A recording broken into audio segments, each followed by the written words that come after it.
Thank you. Visualize you're in the cockpit of a Formula F1 race car in one of the most important races of the year. The forecast is rainy. And as you sit in the cockpit, you're in fourth place and the spotlight is on you. Unlike the NFL that has 1,600 active on the roster, Formula One only has 20 drivers, 10 teams with 2 drivers apiece. All the eyes are on you. The stakes are high. You're driving over 150 miles per hour in a $15 million machine, pushing it to its limits. But the forecast is rainy. You see the sheet of rain hit the next cars in front of you, and now you feel your fog approach, the temperature dropping, the fog is eating up the visibility inside of your helmet, and you're approaching a turn. But this isn't your first time on the track. The average age of an F1 driver is 27 years old. But this is not your first time on the track. As you see the drivers starting to slow down in their timidity, they are scared to drive faster in the rain. But again, this is not your first time on the track. Welcome to 2022 and 2023. This is where you find yourself, where DIY and unexperienced investors are timid. They're worried about the rainy forecast. They don't have a strategy for the rain. They may not even have the tires equipped for this track. But you are prepared, and I'm going to share with you why you're so well prepared for the rainy forecast that we have ahead. So let's jump into our agenda for today. I want to tell you, before we even get to the agenda, that questions are not off limits for the state of the market. If you've been to the state of the markets before, if you have a question, someone else is probably thinking about it just like you are today. So be sure to write it down, and at the end of our talk today, I'll try to cover that material for you if I didn't during our discussion today. A couple formalities, as you can see above me, is that this is not custom financial advice to you. And how could it be with hundreds or more listening to this? It is not custom to you. But this is really good information that you can utilize in your portfolio and in your financial plan. And when we meet one-on-one, this is how we can talk about how these macro events affect your micro economy in your own family. So here is our agenda. We're going to cover 4 major topics. We're going to talk about where we've come from. How has the market performed in 2022, and how does that lead in to where we are today? Next, we're going to move on to what is driving this market performance that we are estimating into 2023. Where are we headed after this next 6 months, and what strategies have we implemented in 2022 going into 2023? So we have a lot to unpack, and so I'm really excited to jump right in. The first thing I want to cover is how have markets performed? This snapshot gives us a very clear picture of the 4 major milestones. The 4 major or so milestones that I want to cover today is first, the Russia-Ukraine conflict. We talked about this in, the State of the Market in 2022, that it was one of those outlying geopolitical events that if it burst, we knew that we would have economic issues.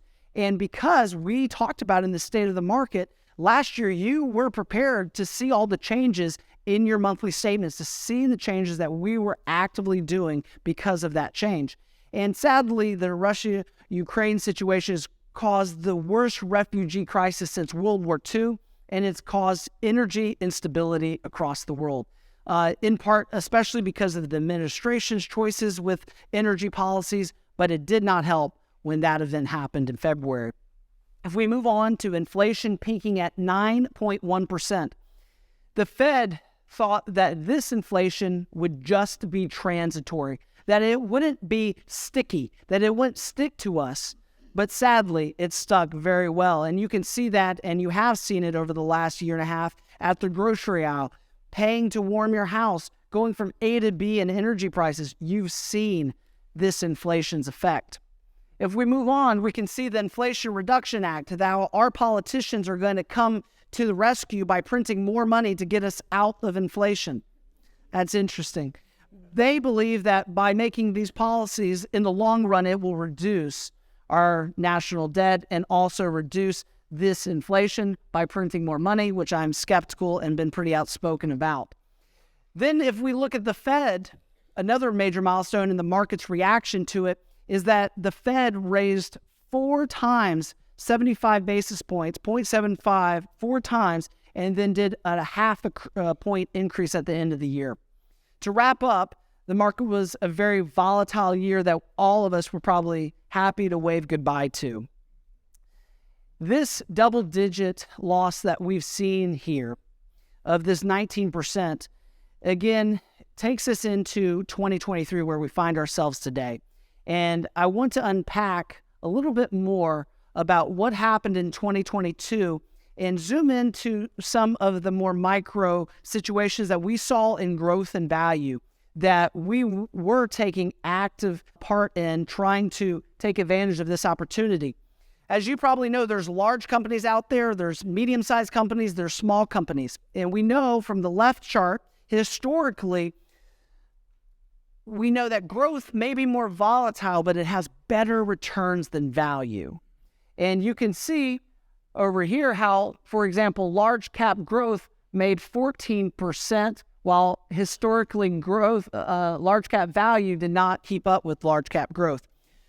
Now, you see these averages, but look over here to 2022, with value dropping 7 to 15% on average in that range, and then large cap growth with 29% losses, with small cap 26% losses. A massive difference.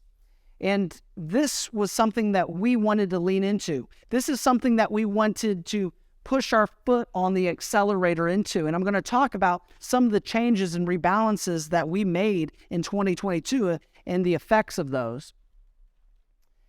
The other thing I want to show you that happened in 2022, because it's such a rare event, is 3 times since the last 100 years, since 1926, we've seen stocks and bonds fall into negative territory at the same time. And one of the largest correlation between stocks and bonds, where the stock market had dropped 20% and bonds had dropped 10%. And again, this is not something we avoided. In the State of the Market of 2022, we talked about how that these record low interest rates, these interest rates that were flat or negative in some countries, could not and would not last forever. And when that interest rate environment finally peaked and turned the corner, which we hadn't seen in a 40-year bull run, is when interest rates started going up like a teeter-totter at the playground, interest rates rising, bond prices dropping. And that's why we saw one of these rare events that's really only happened 3 years in nearly 100 years. So 3 times in 100 years. So dramatic results for many investors that put all their faith in a 60-40 portfolio. Many very large organizations, financial institutions, investment, brokerage houses put all their faith in a 60-40 portfolio, that you should have 60% of your money in equities and 40% in bonds. And we talked to you over the last 3 to 4 years how we use bond alternatives, what we refer to as wall accounts, to avoid these negative 10% situations. I do want to kind of give you a barometer of where the market is, looking at 2 different indexes that we want to track. I would look at the forward PE ratio and also the Shiller PE ratio. So the forward PE ratio is very important because remember, the market is always forward looking. It's always looking at the future.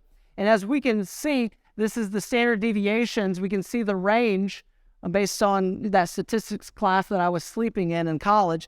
The standard deviation is pretty important to realize that we are settling back into the average here, which is really important to note that in the 25-year average, it's been 16.8, and here we are very close to it. The Shiller PE ratio, which we've talked extensively about at State of the Markets, at halftime reports, the Shiller is looking at the PE ratio, which is the current situation, but using inflation-adjusted numbers. And also, you can see that we're nearing the average. But don't hear what I'm not saying is just because we're at the average does not mean that we're out of the woods completely. That we've neared the average doesn't mean that it can't start dipping below. If you look at the Shiller PE ratio, even at these numbers at 27, 2008 hadn't happened yet. So the Shiller PE ratio can definitely be misleading and can take us farther down. So let's move on to our second section, which is what's driving market performance. These are our speedometers. If we're in that cockpit of that Formula F1 car, these are the speedometers that we're looking at. Well, red and yellow, I don't have to tell you, are pretty caution, yield. These are not good signs. You've seen these speedometers before when they were mostly green. I've shared this with you many times, and I love these visuals because these are the individual speedometers that make up our economy, our market.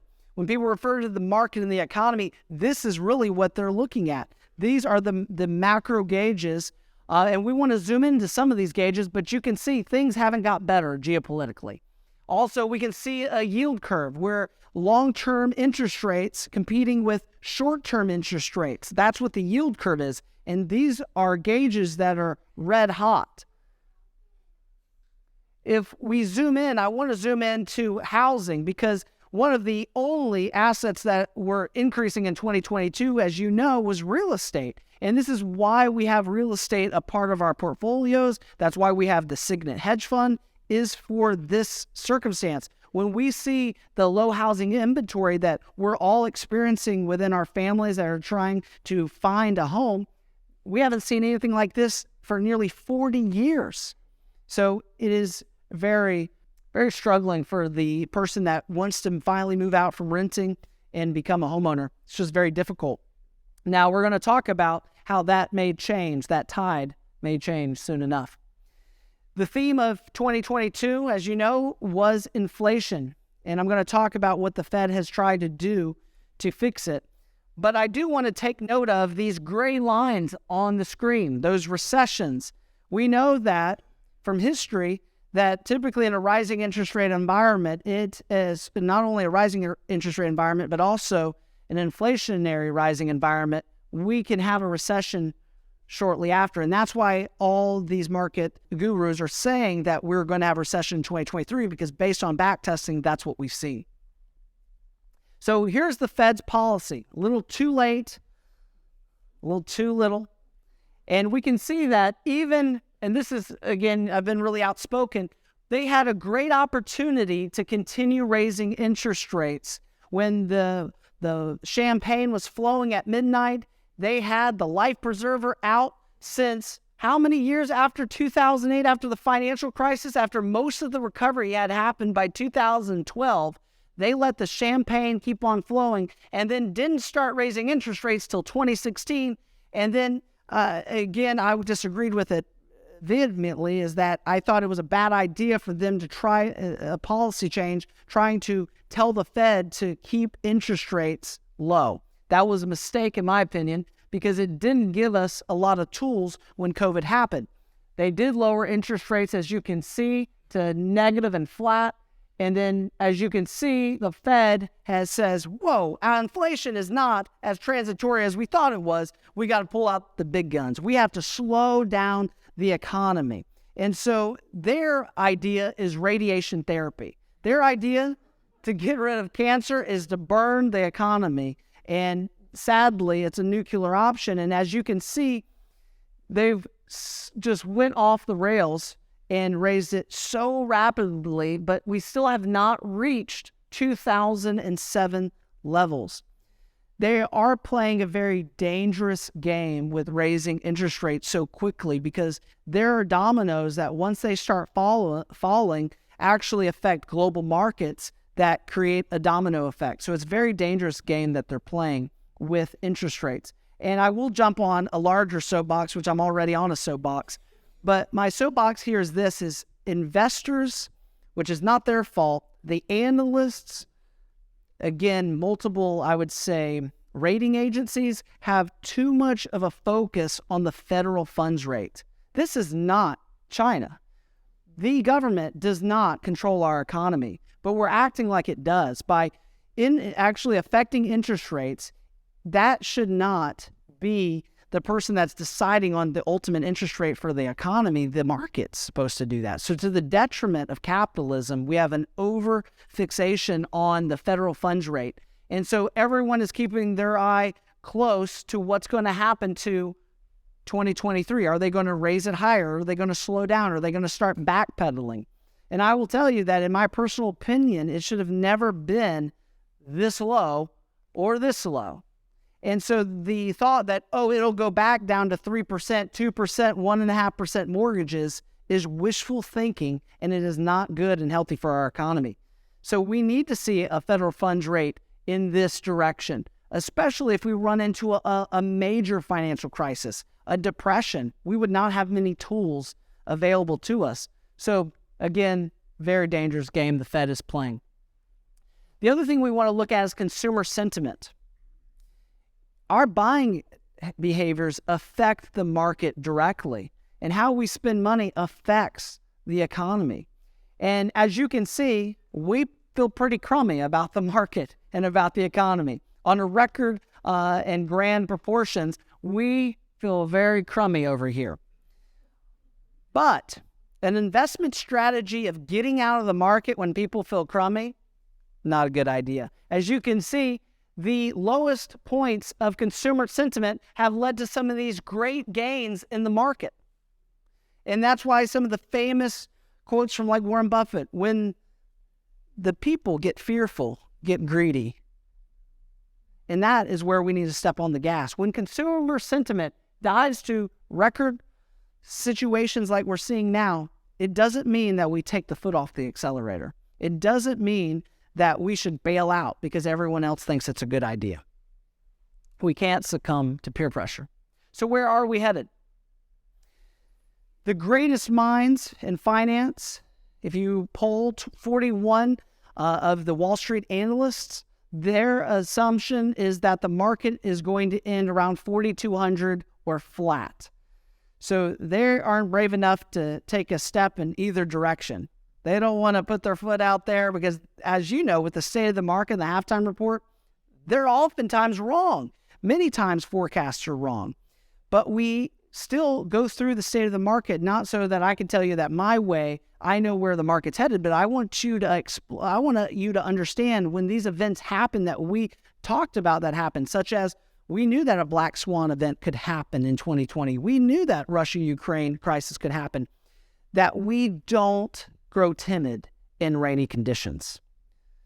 But if we look at what the analysts are saying, we are seeing that they think the market's going to be flat. And again, oftentimes in the state of the market, the halftime report, I've showed you this, and sadly how wrong they have been. This is one forecast, I believe, taken from JP Morgan's Guide to the Markets.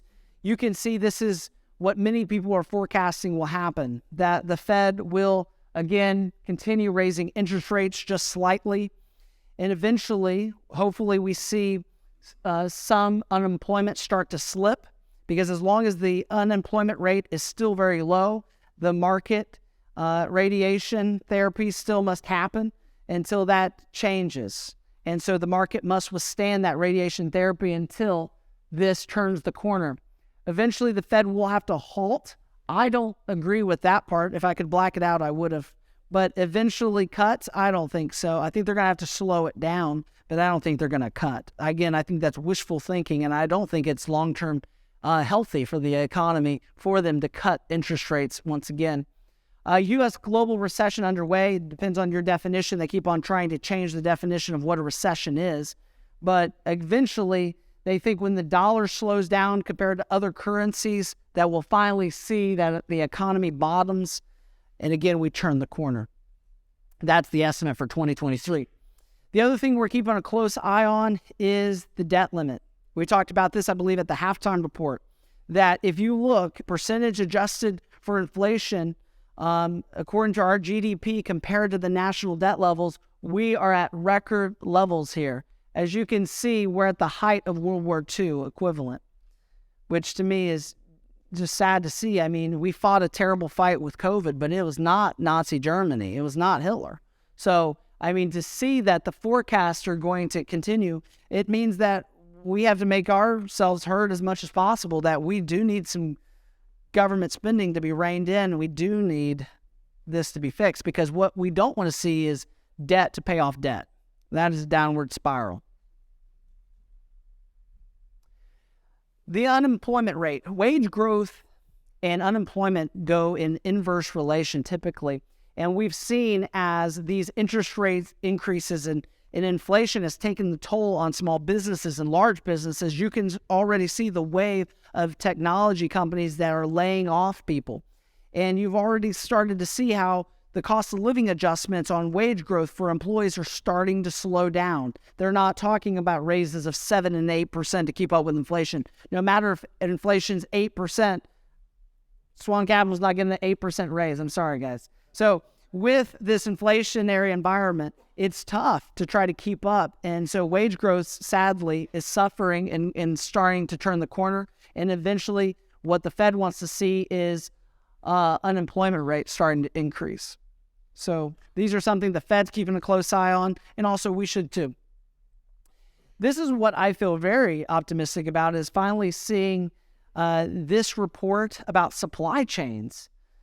Supply chains obviously factor into the inflation that we're seeing in the individual prices that we pay on all of our goods and the underlying resources that make up those goods. And you can see that we saw record increases in supply demands, delays, and having a client that's actually working in supply logistics is to hearing, these direct reports of how long these delivery times have been, but luckily they're starting to come down back to the averages. They are great news, and great news for inflation as well.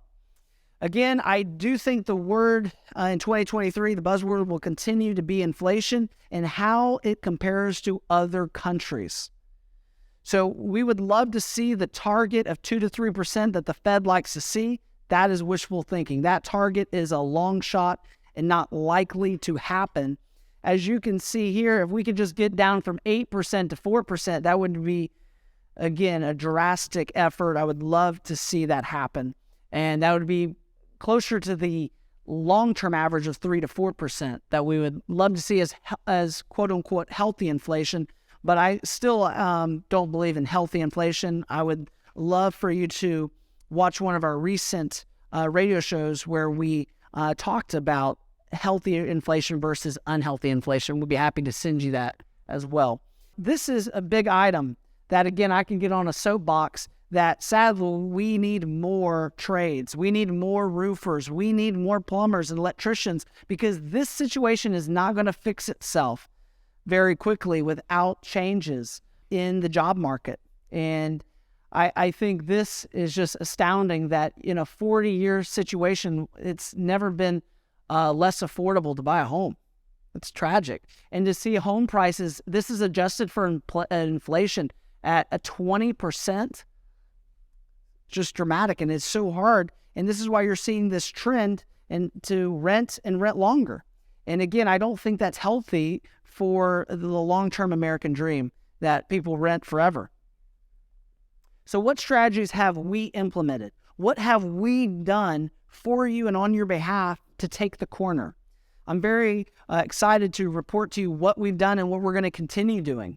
And these are some of our strategies. The first strategy is tactical investing. This is not a time for passive investing. This is not a time for target date funds and sitting idle waiting for algorithms to sell equities to buy more bonds while bonds are losing money. That's not going to work. Tactical investing is the better approach in a time like this. And we have in our cockpit a 4-speed transmission that we can utilize. And what we don't utilize is this neutral.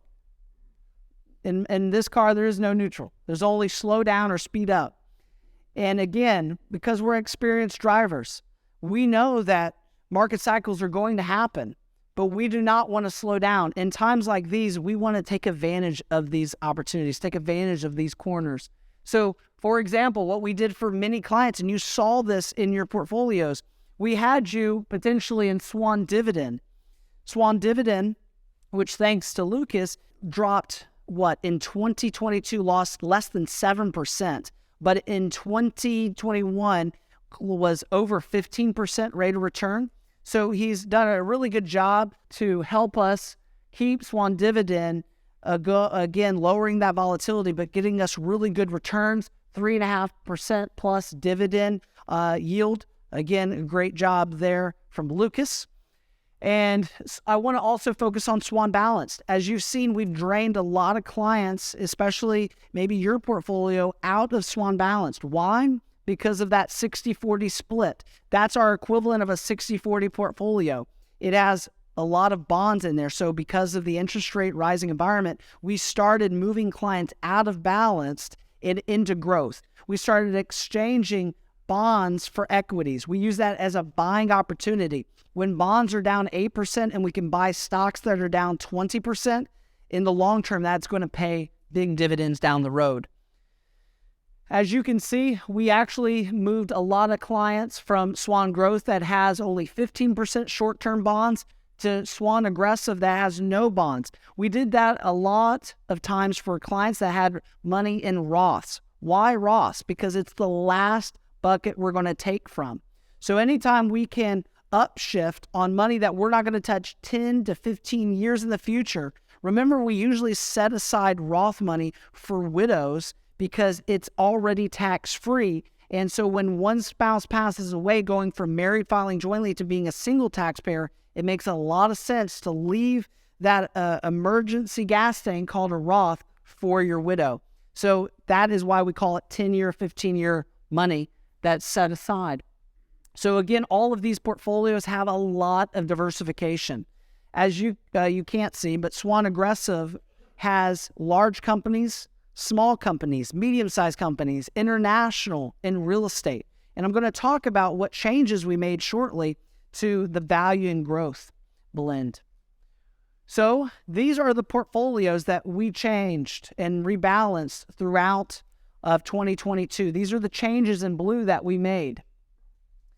So every quarter we meet, me and Lucas, and sometimes even sooner, and we ask ourselves, do we want to make changes to the portfolio this quarter? I have no urge or really desire or responsibility on my back that I feel like I have to change these portfolios. These are good recipes that we just have to stick to. But there is a time that comes where we see something that's completely out of place, such as the situation that's happened in growth versus value. Like we talked about before, as you remember, value stocks from large to small were down 7 to 14%, while growth stocks were down 29 to 20%. That was the massive range. They were down significantly more. So as you saw, we made some changes throughout the second, third, and fourth quarter where we reduced our value positions. So we actually leaned into the rain, we put our foot into the accelerator, and we drove into the growth positions, which again are scary because growth is more volatile than value. But in the long term, these will pay huge dividends in a 2, 3, 5-year period when we see a potential recovery. I also want to take note of the SWAN dividend. We actually reduced the bond exposure and increased preferred shares, which actually gave us our five-legged stool of income to a six-legged stool of income. So it gave us another leg of diversification for our dividends. As you can see, we continued this trend of reducing value. We still left value within all of your portfolios, but we reduced it to buy more growth. So that's our second strategy, is to rebalance. Why is rebalancing so important? First, it makes sure that you don't get overweight in any one position. Rebalancing is such a great tool that many people, like your kids and grandkids, forget to click it on their 401k, that I highly recommend that you recommend them to do that, because what it does is if ABC fund gets really high and XYZ fund drops in value, we want to start to sell some of the winners to buy back the losers, because the losers don't lose forever, luckily. So these rebalancing overweights and underweights is so important. The other thing it does is it makes sure that it cleans any cash that's out in the portfolio and redistributes it back into the portfolio. there's just a lot of benefits to rebalancing, and we at least do this quarterly in our portfolios. The next thing we did was dollar cost averaging. Many of our new client families this year had cash in their portfolio. Some of you that have been clients for 2 or 3 years had money sitting on the sidelines, and we were able to use some of the cash that you had idle and started to tiptoe it into the market slowly. So when we saw the market drop from 15% to 18% to 22%, we were taking larger steps the deeper the market dropped. And again, there will be a time where we need to downshift, where we finally get a better forecast and we can actually downshift. We don't always upshift, we can downshift too. So dollar cost averaging, again, as you can see, has worked really well, making sure that you don't try to time the market. We never try to time the market. We want to be fully invested, of course, but when we come in with cash into the portfolio, we want to dollar cost average that back into the market. And again, that worked really well. The other thing that we have talked extensively about is Roth conversions. And the analogy I like to use is think of your IRA as a slinky. If your slinky is compressed by 15% in SWAN growth and SWAN aggressive, and we pay taxes on a smaller amount and reposition this slinky now in a glass jar that's a Roth, when that recovery starts to happen, all of that will be tax-free. So we're buying the same positions and maybe sometimes even more aggressive positions. So when that recovery comes back, it'll all be tax-free. And these are the things that we're doing when market cycles, rainy conditions happen. We're just not saying, I hope the weather passes over. I hope it comes back. That's not good enough. This is one of my favorite charts to share with you, because if you have any earned income, if you are substitute teaching, you're consulting, you have any earned income, you're driving Uber on the weekend, and you are able to put $3,000 into your Roth IRA, even if you're retired, this shows you the power of why it makes so much sense to put some of your cash that is above your normal emergency fund into the market. Because you can see, especially in a down market, by investing in a 1 year, 5 year, 10 year, 20 year rolling period. Now, 20 years is a long time. I know that in your 60s and 50s, but just look at a 10-year period, the likelihood that putting money in the market is going to be negative. To me, that is a very comforting situation. So it makes sense to take money off the sidelines when the market is down double digits and reposition it into the market. So we use the contributions. The other thing is we utilized wall accounts. Not only having wall accounts in your portfolio, but having wall accounts that we were able to take 10% penalty free from and move into the market. Now, if I lost you at the wall account, if you don't know our fiscal house strategy, our investment methodology, we believe that you should have roof accounts. Even in retirement, you should have accounts that are market correlated for good times that will eventually always come. Then you should have foundational accounts, bedrock assets that cannot lose money.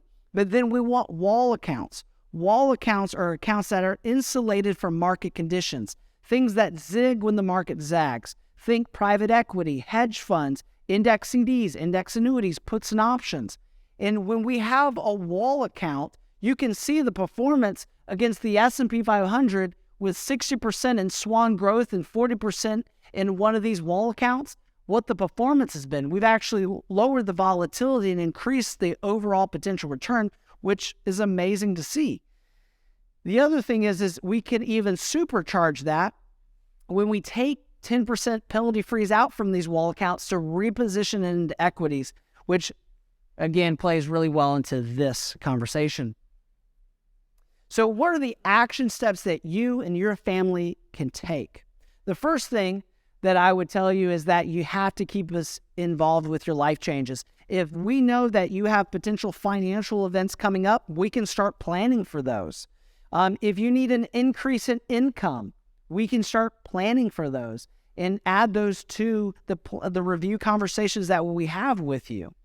The next thing is if you have a 401k that maybe you're 3 years out from retirement, 2 years out from retirement, we still need to be adjusting 401k allocations. I believe Lucas emailed the entire client email list to say, hey, if you have a 401k, send us a copy of it. We want to update these allocations during market swings. And many of you sent back to us that in your TSP, in your 401k, and your 403b, we were able to reduce your G fund and increase your CS&I funds. We were able to reduce your bonds and buy more equities. So when we send those out to you, please send them back.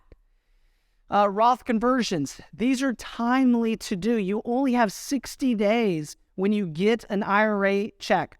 Sadly, we try our best to get in contact with you when we take out these 10% penalty frees, and you only have 60 days when you get that check to put it back in your Roth. I actually had one client that will remain nameless. She had the check from 2021 and 2022 in her hand. And I said, one, that check is dead because it's over 90 days, 180 days, and it's over 60 days because we can't stick it in the Roth. So don't miss out on those opportunities. Let's see. Increased contributions. If you are 2 years out from retirement, you have earned income, please get with us about putting in your Roth contributions for 2022.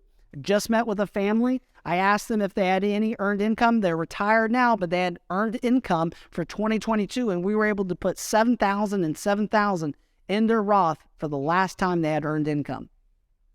And then invest cash sitting idle. At this point, because the market has had a short rally, we're not in a very big bull pattern of taking all your cash and investing it. But if we do stick it into your portfolio, we can dollar cost average that as we see a big market pullbacks that potentially are on the horizon.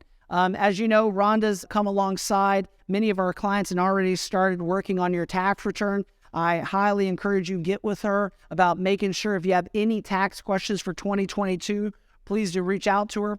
When it comes to tax forms, most of your tax forms are coming in anytime at the late January, early February.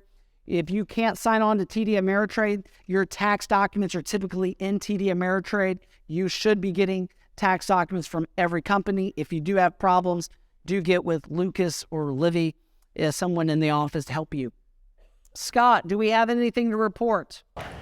I mean, if you need estate planning or you have questions, I'd be happy to talk with you about it. If we're looking at long-term care planning and things like that, I'd be happy to talk about that as well. We haven't really had a significant update to estate planning law other than the tax changes and things like that since 2011. So unless your powers of attorney, wills, and things like that are from 1965. So if your documents have not been reviewed in 3 to 5 years and you want to chat about maybe some changes you want in your legal documents, it's a good time to do that. If the dust is collected, and it might be a good time to blow it off. Yeah, just check on, make sure that your wishes are still, reflective in those documents, and if you want to talk about it and have me review it, I'd be happy to ensure that they are. But no major estate planning changes. But again, if your documents do not match your wishes, don't let that continue, because again, we all hope for many years to come, but it's good to check those documents and make sure they match. I just want to say I look exactly like that picture. Yes, you do, Scott. Scott hasn't aged one day. All right. What's coming next at SWAN? A couple things I'm really excited about sharing with you. I'm working really hard on finding an additional advisor, because many times you can't make everyone happy. So many times people say, Andrew, I'll be meeting with you forever, right? And I say, yeah, that's the goal. And then some clients will say, oh, what happens if something happens to you? So I realize you can't make everyone happy. But I do think it makes a lot of sense for us to bring in another advisor so that if you want an additional review, they can come in here and take care of you and make sure that they're steeped in our philosophies. So that's really exciting.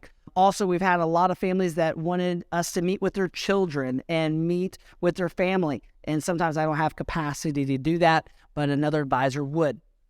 Podcast. I'm really excited. You will all be getting an invitation to my book signing for my book that's published by Simon & Schuster and Forefront Books. So I'm very excited to share with you. The Giving Crisis is coming out in April, late April, and so you'll get the book signing event in May. I will be mailing all of you a copy of the book, but guess what? It's not signed by me because you got to come to the book signing event. So You should definitely come. Make sure you put it on your calendar. It's going to be one of the first Fridays in May. So we would love to see you there. It'll be a great event. One of the things I forgot to tell you about is the podcast. The podcast, we've had some great guests, someone like Dabo Sweeney, who we actually watched a video with the movie that talks about Dabo Sweeney in one of our State of the Markets after. That was the video we played, the movie. So we've had some great guests like David Platt, the famous pastor and author of Radical. So we've had some great podcast guests. The other really important position that we have filled is a COO position, someone to handle the day-to-day operations and make sure that they're constantly in contact with you about making sure that your experience is consistent. And that's really important to me. I stay paranoid about making sure that your experience is consistent. So that's very important to me. Major change in 2023. This has been happening over the last, what it feels like 3 years, is this change and merge from TD Ameritrade to Schwab. This is actually a very good change. If it was getting bought up by some companies I wouldn't mention that end in Fargo and America, I probably wouldn't be so very excited about that. But this is a good move for TD Ameritrade. So I do want to open it up to questions. What questions do we have tonight? How do you feel about M2 money supply? EM2 Money supply, M2, as a measure of the economy. What specific question do you have? It's like the Fed, the amount of money that's floating out in the economy. Yes, I feel like it's a crying shame what the Fed has done by, again, keeping interest rates so low and then adding so much debt to the books. So it's going to take a time to do quantitative tightening to get that money out of the system. It's going to take a while. And I think the Fed knows that it's in for a long haul. And that's why for these analysts to assume that interest rate cuts or quantitative easing is a joke. I mean, we need quantitative tightening. So as our economy's blown up with air of free and easy cash that's been dropped out of the helicopter, his question is, what do you think about money supply? It is a problem. Now, the issue is many of the gurus, the salespeople on TV want you to buy gold. The problem is gold is a storehouse of value, but it is not, in my opinion, by definition, an investment. An investment grows and creates babies. It reproduces dividends. It adds value to the marketplace. And otherwise than just exchanging value, and the only way gold grows is because you deem it more valuable than what I do, and I give it to you for that higher price. So I don't think that's the solution to our money supply, but thank you for that question. What about the solvency of Medicare and Social Security? Yeah, I'm glad you asked about that. So the question about solvency of Medicare and Social Security, I think is a really important topic. Again, I'm not an elected official, but if it were me in charge, I think they're going to have to raise FICA. People ask me, are you worried about Social Security? I'm not, because they can tax all of us. So they have that in their back pocket. To raise FICA, and I talk about this on the radio show all the time, if they raise FICA just by 1%, it would push it out to 2,100. I think they're going to have to use a couple different dials. The first dial, which won't affect you if you're already grandfathered into Social Security, which Social Security and the government, believe it or not, has a great reputation of grandfathering people in, is what they will do is probably raise the ages of Social Security. I think it makes sense. I don't like it, but I think it makes sense. I think they should change Social Security starting age from 62 and make it 65 or 66, then age 70, then age 72. I think it makes total sense to keep it in step with them raising R&D age, but not raising Social Security. In my mind, makes zero logical sense. But what's new in D.C.? So thank you for that question. Next question. I can see you, sir. How's your real estate investment working these days? I'm glad you asked about that. I will pay you under the table later. So he asked about Signet and how that's working. I am very serious about Signet. I think that many clients need real estate a part of your portfolio. I have clients from all spectrum, real estate moguls that have owned countless pieces of real estate, but climb up that ladder only to realize, wow, this is so many headaches of dealing with changing toilets and evictions that they start climbing down in retirement and they want an easier life. Then I have clients that have never owned any rental property, other real estate investments. They've only owned their own home. So that kind of a spectrum.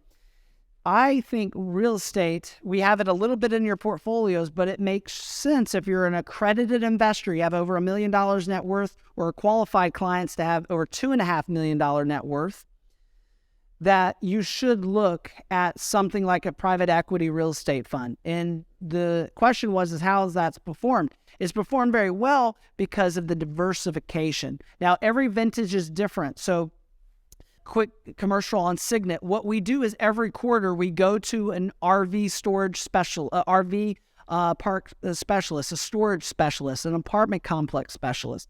And these operators specialize in that market. That's what they do, is RV parks. And they're able to go in, make those renovations, those value adds, and then they're able, because it's already occupied, to pay out dividends along the way. So you're getting cash flow quarterly, which is really nice. And when they finally do fix it up and sell it, that's when the big exit event happens, typically in a 3, 5, hopefully at most a 7-year period. And the situation is many of us could not, and it wouldn't be prudent to do so. Many of these have a minimum investment of $500,000. So imagine finding a really beautiful apartment complex in Texas. You'd like to invest in it, but you'd have to put $500,000, all of a big portion of your nest egg, into one investment. Seems very unwise. That's why I created Signet, to pull clients' assets together to make individual investments for these operators, because we're pulling millions of dollars of assets. Personally, because I'm an open book, I have $1.8 million of my own money in that fund. So, and why? Because I had 54 houses, and now, thankfully, because of Maritza Lee out there, who's helped me sell some of them, I'm down to like 30. So that's really helpful, because you climb up a ladder and it becomes a lot of a headache. So I want to be a silent owner. That's what I'd like. So the returns have been good. We've already started to get dividends from these. And like I told, many clients have already invested in Signet. The dividends are slow in the first year. And then as they start making those value add projects, the renovation phase is over, they start to stabilize and then start selling. Thank you for that question. Yes, sir. What effect do you think that the energy, oil, gas, the president, or them not wanting to drill, what do you think that's going to do to our economy when we can't go nowhere? Can't have a truck haul anything? Yeah. What happens if they don't do something about that? I think, I don't think it's like the end of the world. I think with energy policy, there's been a lot of missteps. I think you're paying for it at the pump. You're paying for these policy missteps right now. I mean, that's what we're experiencing. Now, again, I don't think that we're going to run out. I don't think that's going to come to that proportion, but I think that we've sadly used like our emergency oil reserve. I don't think that was smart at all. I think that's a policy misstep. I think shipping it off to other countries that are not as environmentally friendly, not smart.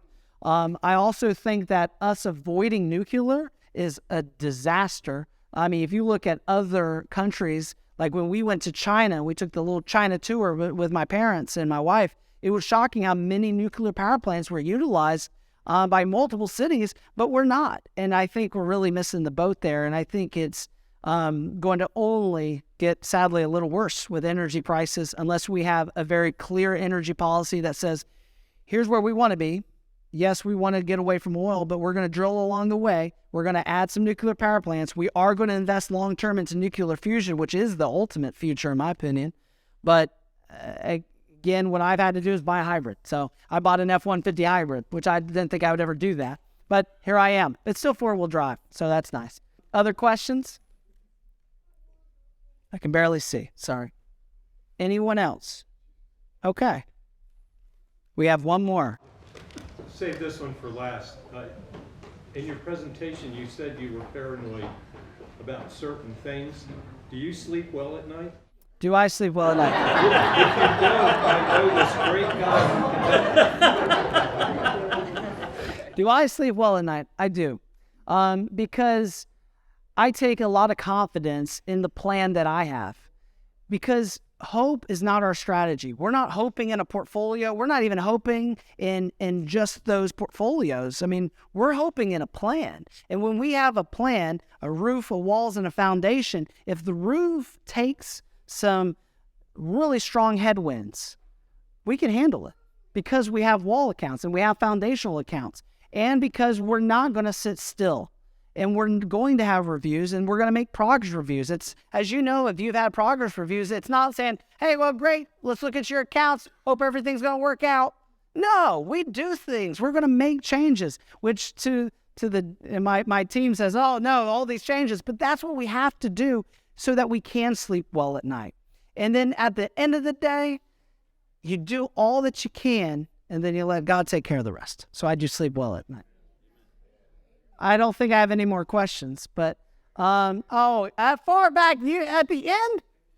I can, sir. One more Black Swan event that's on the horizon would be China going to Taiwan. Are we considering that? I mean, was it an effect as little as when Russia went to Ukraine? No, again, I said this from stage at the halftime report, is if you have not watched The Changing World Order by Ray Dalio on YouTube, that's the best 45 minutes you need to spend. The Changing World Order is what is happening. And so people, again, that when they first hear that, they get really scared in the first 5 to 10 minutes about how our economy is, I would say our empire is on the decline. Long term, it's on the decline. And unless some radical changes are made, we're going to keep on this decline. And there is an opposing force that is coming, and we know it. China is going to surpass us. They're one of the only few that had a positive GDP in 2020, but I'm a conspiracy theorist. I don't know how that happens, to be the only country with positive GDP in 2020. So, no, I mean, I think you're going to see more conflicts. I don't think you're going to see a World War III, in my personal opinion, and I'm hopeful for that. I think you are going to see more cyber attacks. I think you are going to see biological weapons potentially being used, if I can say that word. I think you're going to see conflicts like that happen. But at the end of the day, China is tied to us like a Siamese twin. So it's got to be very careful and very delicate. But I do think that's a problem. And that's why, again, we stay diversified with international holding. We stay with real estate holdings. We have to be diversified, and we can't be solely invested in the domestic market only because, Apple, for example, is not even a U.S. company. It's a Guernsey country company. So I think, sadly, if the American empire goes slowly down, people made a fortune at the fall of Rome, and we can choose to be victims, or we can take advantage of that. But also we should vote, and we should also make our voice heard, because it shouldn't happen on our watch, in my opinion. Thank you for that tough question. Until next time, I hope you all enjoy the movie, and thank you so much for coming to the State of the Market.